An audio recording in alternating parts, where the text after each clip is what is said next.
Welcome back to Beyond the Labels, a space where we tell the truth about healing without performing for approval. I'm Anna Alexis, and I guide high achievers, especially those who've had to be the strong ones, back into emotional safety, self-trust, and real alignment. And today, like every day, I'm recording from my Healing Homestead, a space I'm building for deep restoration, nervous system safety, and the kind of healing you can actually feel in your body.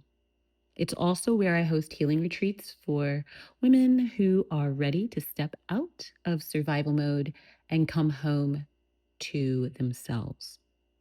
So, if you're watching this with me in the background, gardening, building, resting, living, just know this is intentional. Healing isn't only something we talk about, it's something that we practice. And we've been part of a society that shows us that healing looks really different than what it actually looks like. And that's one of the reasons why I'm showing you in the background while I speak to your nervous system in these podcasts. So today we're going to talk about the heart wall, why it is, why it forms, and how it can quietly block your growth, even when you're doing all of the right things.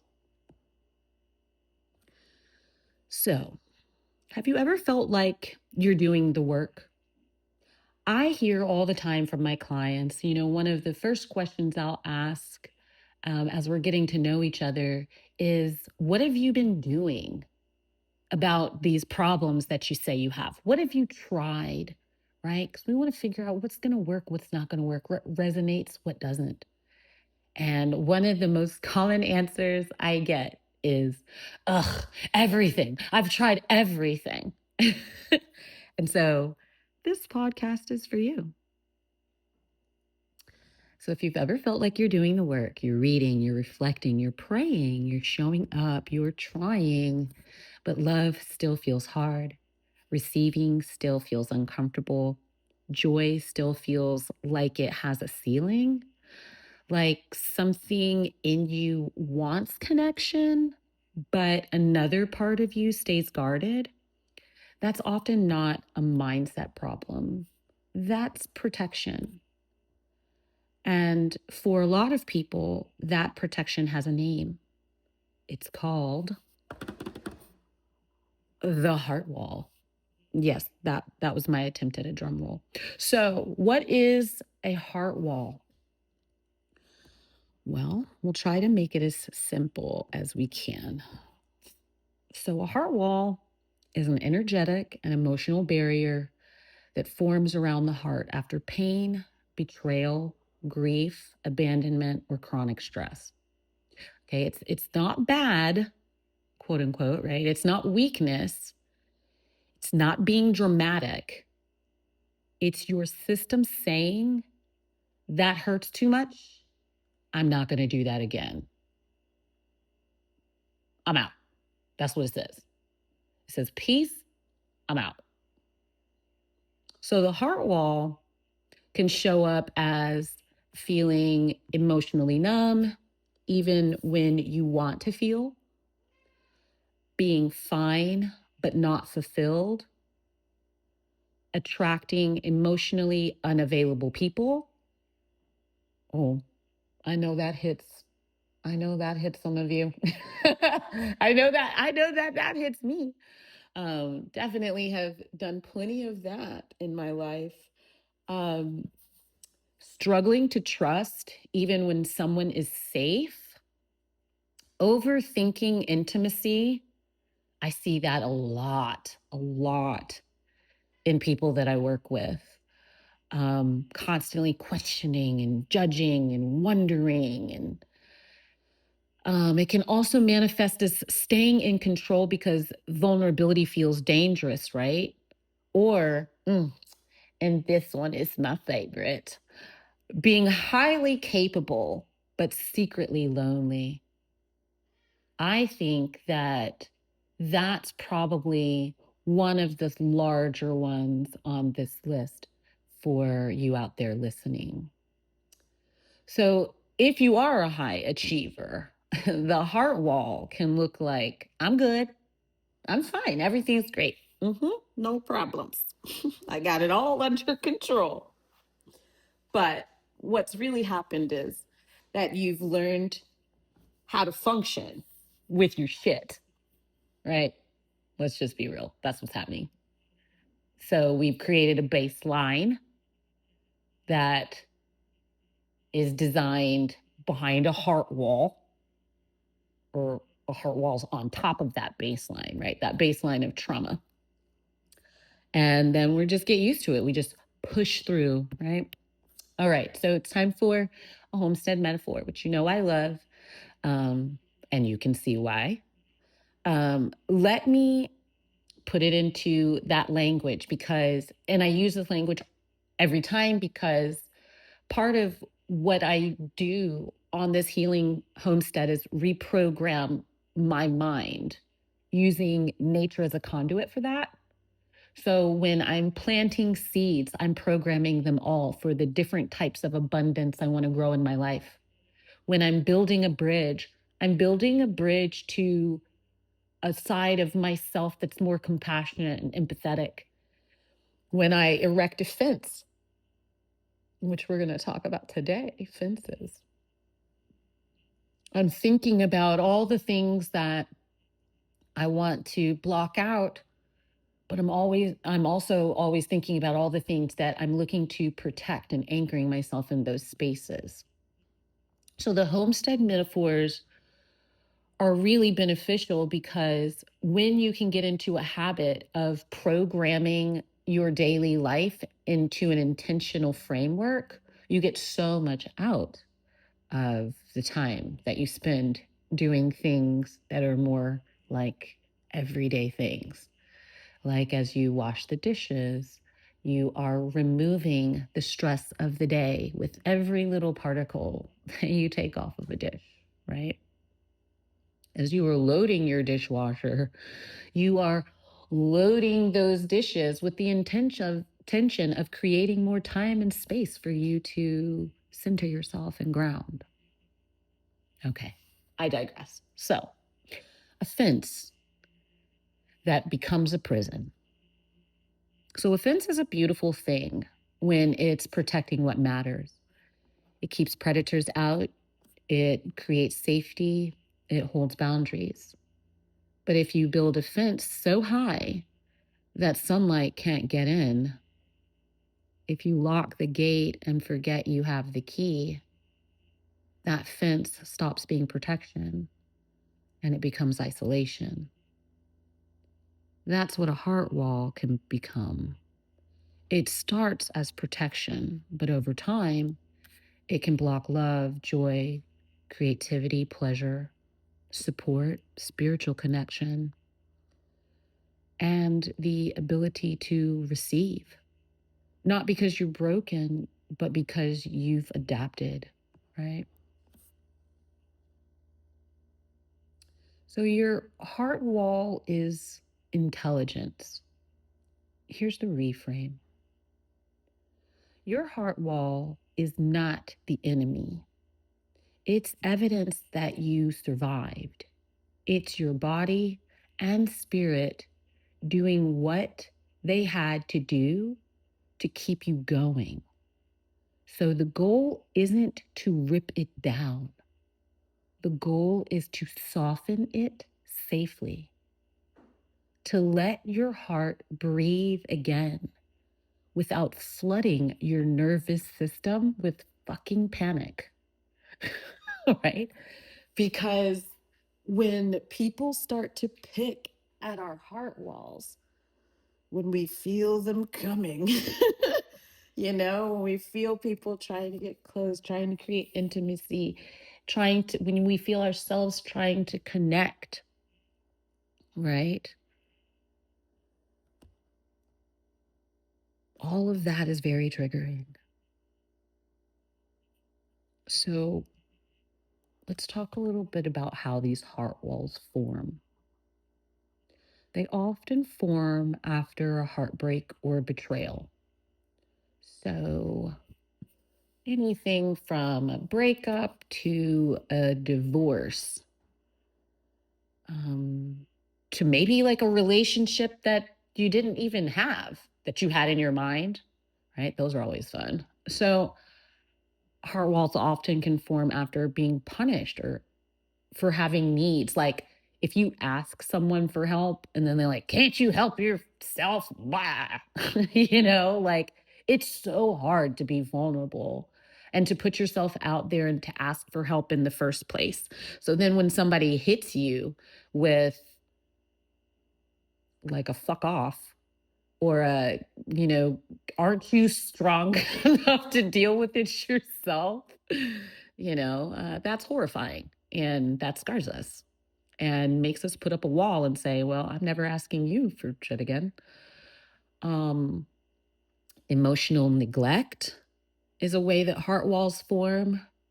Grief um, that didn't get held.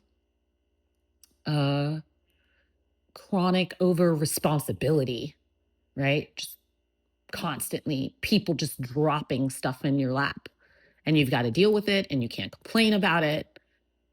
And this is just what your day looks like and your life looks like, right? Growing up in a home where emotions weren't safe. Oh, this goes out to my boys. This goes out to all my boys. Growing up to be men, they got kicked in the balls or called a pussy every time they expressed an emotion that wasn't anger or like laughing. I don't want to say happiness and I don't want to say joy because that's not what I mean. I mean laughing, right? Um Another way that a heart wall can form, and of course these aren't the only ways. These are just some of the biggest. Is being the one who had to stay strong all the time. The fixer, the hero, the savior, whatever energy you want to call it, that. Don't act like you don't know what I'm talking about. If you're listening, then you do. So sometimes it's one big event. Sometimes it's thousands of small moments where you learned don't hope too much, don't need too much, don't trust too fast, don't let them see you. And the body listens. It listens every time. So there's a constant reinforcement of a narrative that anchors us in places of despair and behind these heart walls. So let's three signs that your heart wall is active, right? Let's name it clearly. A heart wall may be active if you can give love, but receiving feels uncomfortable. So, like, you're really generous, you're supportive, you show up, but when someone tries to love you back, you tense, you deflect, you minimize, you feel exposed. 2, you crave connection, but you don't feel safe in it. You want intimacy, but closeness triggers control, doubt, or shutdown. And 3, you're over it mentally. Oh, but your body isn't. Know that. Like, 3 is the realest shit there ever was. Because one of the things that we love to say is that we're over stuff. Like, we literally, like, I'm over it. I have no more fucks to give. I'm, like, you're not. You have repressed it down into your soul. You are highly, if you have to say that you're over it, then guess what? You're not. Because you know what? When you're over some shit, you don't talk about it anymore because you don't care. If you're talking about it, it's because you're not over it, right? If it makes you feel some kind of way, then you're not over it. That's the whole idea behind the fact that your body isn't, right? You can say what you want to say all day long. You can say that you can throw this football over a mountain all day long, but your body simply cannot. That's just not what's happening. It's not happening. The body knows it will not lie. It cannot lie. It cannot justify. It cannot make excuses. It cannot reason. It only reacts to the information that you share with it through the lens that you create for responses. So you're mentally, but your body isn't. So you can understand the situation. Yes, I get it. I can speak about this. You can explain the lesson, right? But your body still braces like it's happening right now. That's not you being stuck. That's your nervous system remembering something that you're saying you're over, that you're not over. That's still lodged inside your body. It's still a trapped emotion or trapped emotions inside your body. So let's talk about a body signal check.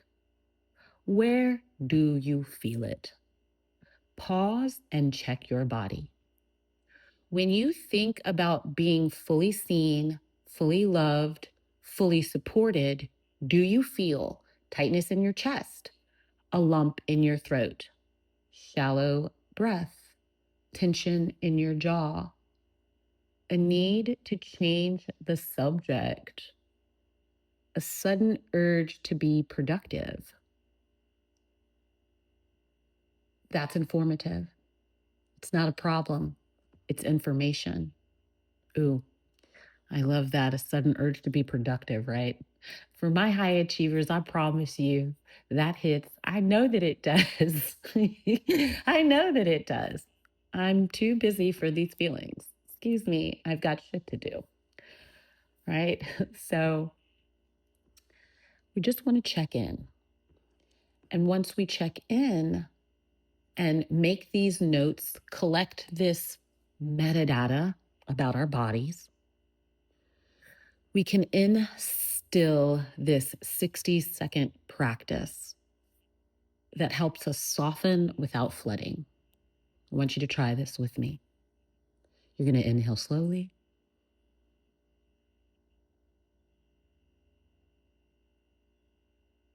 You're going to exhale longer than you inhaled.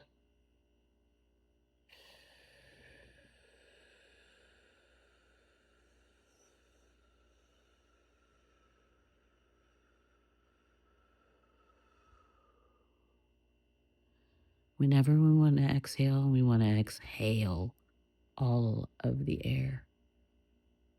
Now place your hand on your chest, if that feels safe to you, and say, my heart protected me. I honor what I survived. I can soften in safe moments. I don't have to force openness.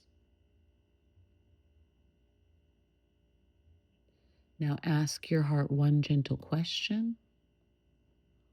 What feels safe to receive today? Let it be small. A compliment you don't deflect. A nap without guilt. A glass of water. A text to someone safe. A moment outside. Preferably shoes off and no phone. That's how the wall softens. Not through pressure, through permission.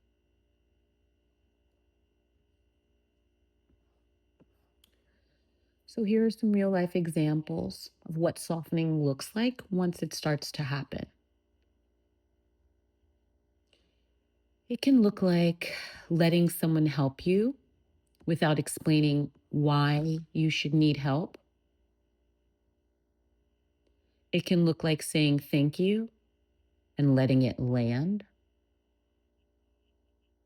It can look like choosing partners and friendships that feel steady and not chaotic. Allowing joy without waiting for the other shoe to drop. Grieving what you didn't get without making yourself wrong for wanting it. Hello. Learning to feel safe in your own body. And yes, sometimes it's emotional. It's okay. One of the things that we do with these heart walls is trap a bunch of stuff behind them that we don't want to look at. So get emotional, not blamey, not self deprecating, not offensive to everyone around you. Emotional. It's okay to be emotional and to have feelings. Feelings go up and down in life if you're living life. We have become a part of a culture that has taught us that it is unsafe to feel uncomfortable. And that's bullshit. Absolute bullshit. Discomfort is part of every waking moment of every day until you choose to no longer see things as uncomfortable because you master your capacity to manage them.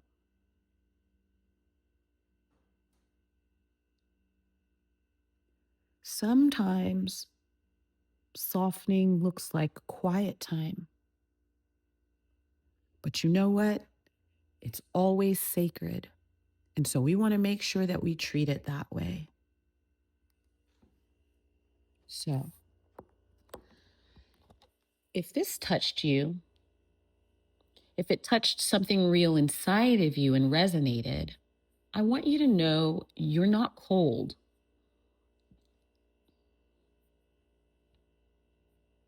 I'm going to say that one more time for you. You're not cold, okay? You're just protected. And protection can be honored while you learn how to receive again. So, if you're ready to go deeper, start with my alignment assessment. And from there, you'll receive your personalized healing blueprint. So you're not guessing what you need or quote unquote trying to heal with generic advice. And if you want to talk anything through with me, feel free to book a 15-minute consultation. They're always available. We'll look at what your heart has been protecting, what your nervous system needs in order to soften, and what support would actually feel aligned for you. So until next time, may your heart remember it's safe to open, one honest moment at a time.